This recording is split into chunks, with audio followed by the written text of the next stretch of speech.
నమస్కారం. ఈటీవీ తీర్థయాత్ర కార్యక్రమానికి స్వాగతం. ఆపద మొక్కులవాడు అనాథ రక్షకుడు అయిన శ్రీ వెంకటేశ్వర స్వామి దీనజన బాంధవుడు. ఆ వెంకటేశ్వరుడే శ్రీ కురుమూర్తిగా మహబూబ్ నగర్ జిల్లా ఆత్మకూరుకు 11 కిలోమీటర్ల దూరంలోని కురుమూర్తి పర్వతాన వెలసి ఉన్నాడు. ఈనాటి తీర్థయాత్రలో కురుమూర్తి వెంకటేశ్వర దేవస్థానాన్ని దర్శించి ఆ క్షేత్ర మహత్యం విశేషాలు తెలుసుకుందాం.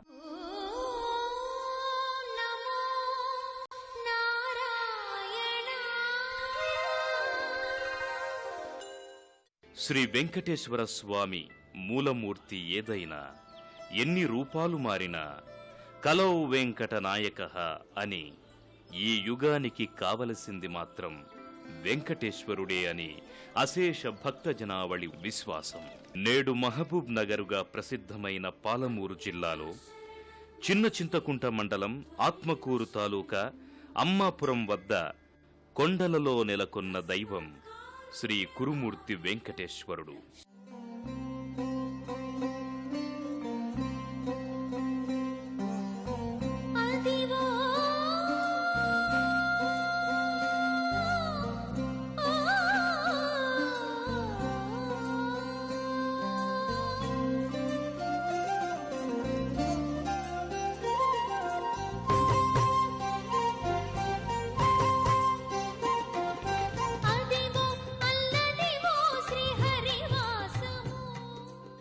నివాసేస్మిన్ కురుమతిం శ్రీనివాసమయా సహ అని లక్ష్మీదేవి అమ్మవారు శ్రీనివాసుని భక్తులు అర్చించుకోవడానికి తనతో సహా అర్చామూర్తిగా నివసించమని కోరినందువల్లనే ఈ క్షేత్రానికి కురుమూర్తి అని పేరు వచ్చిందట.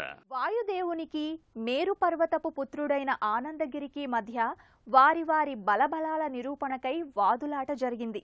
దానివల్ల 14 లోకాలు కల్లోలపడ్డాయి.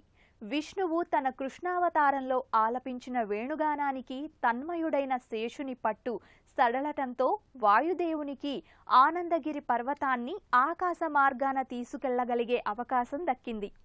అలా ఆకాశ మార్గాన తీసుకువెళ్తున్నప్పుడు ఆ పర్వతంలోని ఓ భాగం విరిగిపడింది. అలా విరిగిపడిన స్థలమే కురుమూర్తి అని స్థల పురాణం ద్వారా అవగతమవుతోంది. కురుమూర్తిలో అలా ఏర్పడిన దివ్యధామాన వెలసిన శ్రీహరి కోవెలను తిలకించి పునీతులమౌదాం. ఆ ఆలయ గర్భాలయంలో స్వయంభువుడుగా వెలసిన శ్రీ వెంకటేశ్వర స్వామిని దర్శించుకుందాం. ప్రధానాలయం లోపలికి వస్తున్నప్పుడు స్వామివారి పాదుకలు, గరుత్మంతుని గుడి కనిపిస్తాయి.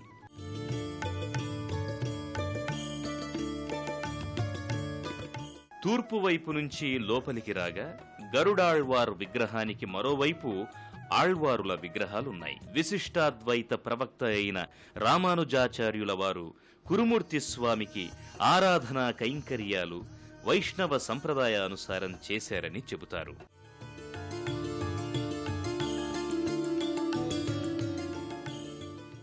అక్కడ నుండి ముందుకు రాగా ద్వారపాలకులు జయ విజయులు దర్శనమిస్తారు. గర్భాలయంలో వెలసిన శ్రీ స్వామి స్వయంభువుడని భావిస్తారు. తిరుపతిలో వలనే కురుమూర్తి కొండపై వెంకటేశ్వరుడు వెలిశాడు. అందుకే ఈ ఆలయంలోని మూర్తి దివ్యమంగళ విగ్రహంగా దర్శనమిస్తుంది.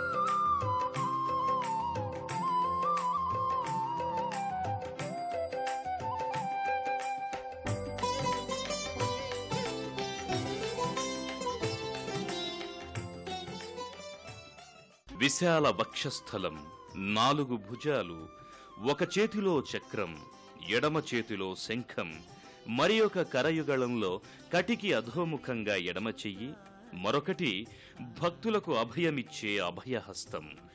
శాంత కరుణ గంభీర భావాలతో అందమైన వదనం కన్నులు తెరుచుకుని దర్శన భాగ్యాన్ని కలిగిస్తుంది. తలపై కిరీటం మెరుస్తూ ఉంటుంది.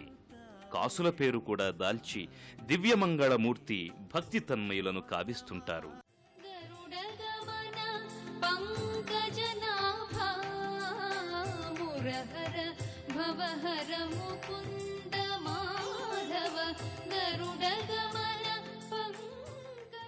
గర్భాలయం ఎడమవైపు కొండపైన లక్ష్మీదేవి కొండ గుహలో దర్శనమిస్తుంది.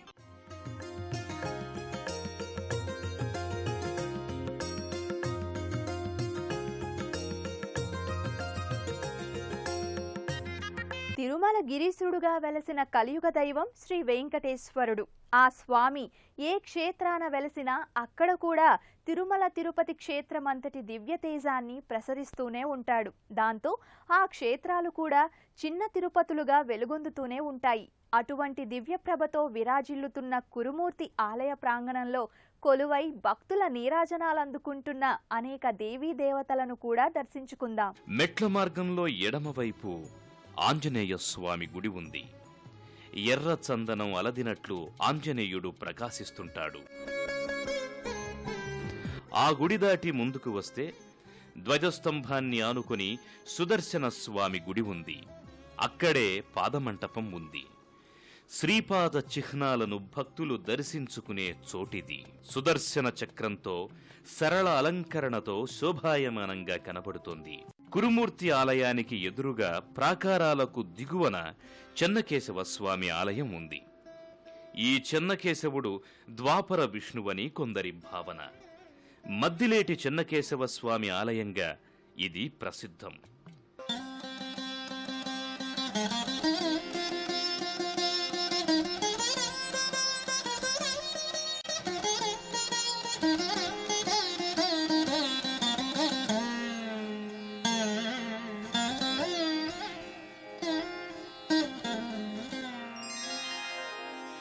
మునుల తపమునదే మూలభూతియదే, మునుల తపమునదే మూలభూతియదే, వనజాక్షుడే గతి వలసినను, మునుల తపమునదే మూలభూతియదే.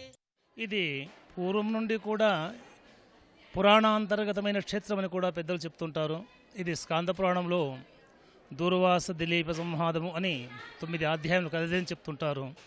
మరి ఇట్టి క్షేత్రంలో పూర్వకాలంలో చాలా కీకారణ్యం బ్రహ్మారణ్యం అటువంటి సమయంలో కూడా ఈ గుహ ఉండిన్నది. ఈ గుహలో కాంచన గుహ అంటారు. ఈ కాంచన గుహలో శ్రీనివాస స్వామి వెలిసినారని ప్రతీతి. అయితే ఇందుకు కారణంగా కూడా చాలా పురాణాలు పెద్దలు కొన్ని సద్గ్రంథాలు కూడా చెప్తున్నాయి. ఇక్కడ పాంచరాత్ర ఆగమోక్త ప్రకారంగా కూడా పూజాధికములు నిర్వర్తించబడతాయి. ఉత్సవాలు కూడా అదేవిధంగా నిర్వర్తించబడతాయి. మరియు ప్రతి శనివారం కానీ పౌర్ణమి కానీ అమావాస్య కానీ కూడా భక్తులు తండోపతండాలుగా వచ్చి వారి కోరికలను తీర్చుకొని ఉంటారు. రోజు రోజుకు జనాదరణ ఎక్కువై విశేషంగా కూడా ఈ క్షేత్రం ప్రజలను ఇతర రాష్ట్రాల నుండి కూడా భక్తులను ఆకర్షిస్తున్నది. కురుమూర్తి దేవాలయంలో జరిగే ఉద్దాల ఉత్సవం నయనానందకరం. ఆ ఉద్దాల ఉత్సవానికి ఓ ఇతిహాసం ఉందని చెబుతారు. శ్రీనివాసుడు లక్ష్మీ సమేతుడై కురుమూర్తి పర్వతంపై విశ్రమించటానికి వెళ్తుండగా కృష్ణానదియే వారి పాదాలకు పాదుకలు సమకూర్చిందట. కొంత దూరం నడిచిన అలసట వలన కురుమూర్తి పర్వత గుహముఖాన పాదుకలను విడచి విశ్రమించారట. ఆ పాదుకలకే ప్రతి ఏటా కార్తీక మాస శుద్ధ సప్తమి రోజున ఉద్దాలోత్సవం పేరిట పాదుకోత్సవం వైభవోపేతంగా జరుగుతుంది. ఆ క్రతువుని మనము చూసి తరిద్దాం.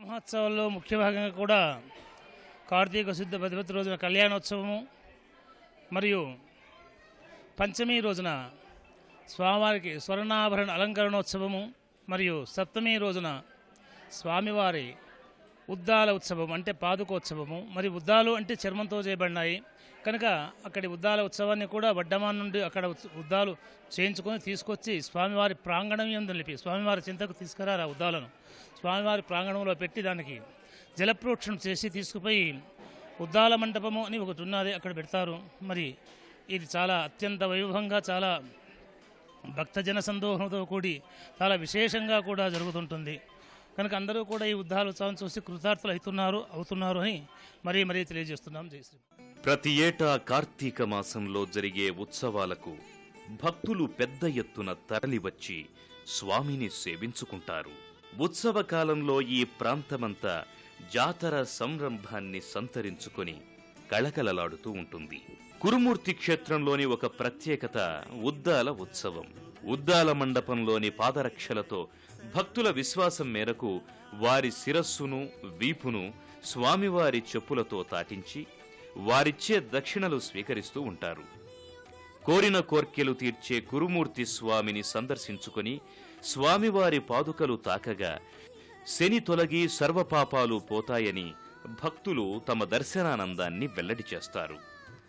స్వామివారి పాదరక్షలే తమకు శ్రీరామరక్షగా భావిస్తారు.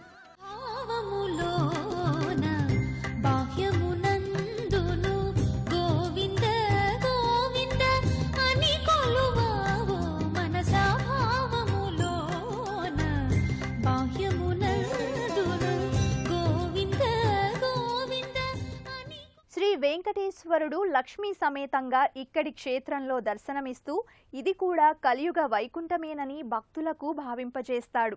నానావిధ పూజలందుకుంటున్నాడు. ఏటేటా వివిధ ఉత్సవ సంబరాలతో జానపదులను సైతం భక్తిభావ విలసితులను చేస్తున్నాడు. అత్యంత శోభాయమానంగా విరాజిల్లుతున్న కురుమూర్తి వెంకటేశ్వర స్వామి కరుణా కటాక్ష వీక్షణాలు మనందరిపైన ఉండాలని కోరుకుందాం.